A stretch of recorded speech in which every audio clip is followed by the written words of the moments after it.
Hi అండి, welcome to my channel.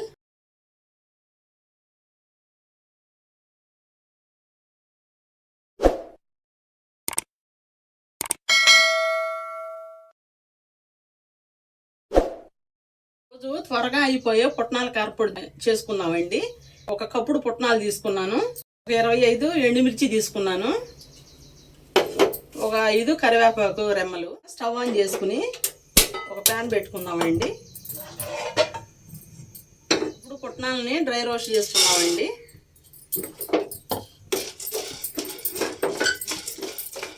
అయిపోయిందండి. Stove బంద్ చేసేసుకుని దీన్ని ప్లేట్లో తీసుకున్నాం. ఒక 2 మినిట్స్ వేపుకుంటే చాలండి.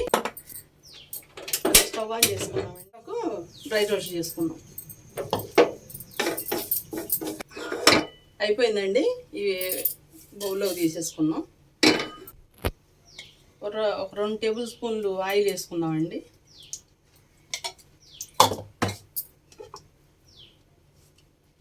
ఎండుమిర్చి వేసి వేపుకుందాం.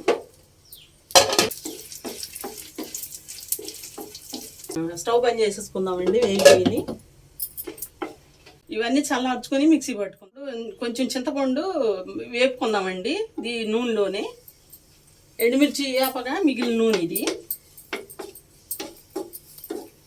అయిపోయిందండి వేగటం. ఇది ఎండుమిర్చిలోకి తీసుకుని చల్లార్చుకున్న తర్వాత మిక్సీ అయిపోయిందండి. చల్లారిన తర్వాత మిక్సీ పట్టుకుందాం. చల్లారిపోయాయండి, మిక్సీ పట్టుకుందాం. మిక్సీ జార్లో వేసుకుని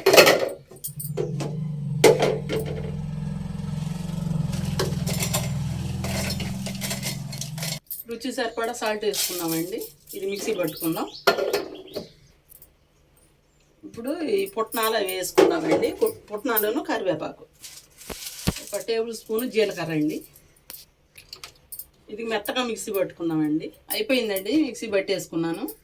ఇప్పుడు దీన్ని పోపు వేసుకుందాం.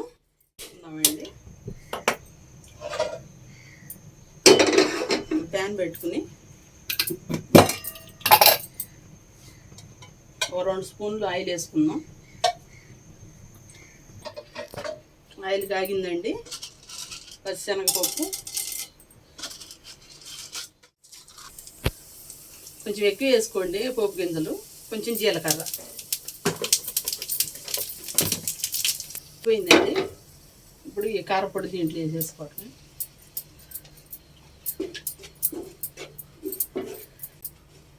అయిపోయిందండి. ఇప్పుడు సర్వింగ్ బౌల్లో తీసుకుందాం. వెల్లుల్లి వేసిన క్లిప్ మిస్ అయ్యిందండి. ఇడ్లీలోకి, దోశలోకి బెస్ట్ కాంబినేషన్ కారపొడి రెడీ అయిపోయింది. మీకు నచ్చినట్లయితే లైక్ చేయండి, షేర్ చేయండి, కామెంట్ చేయండి, సబ్స్క్రైబ్ చేసుకోండి. Thank you.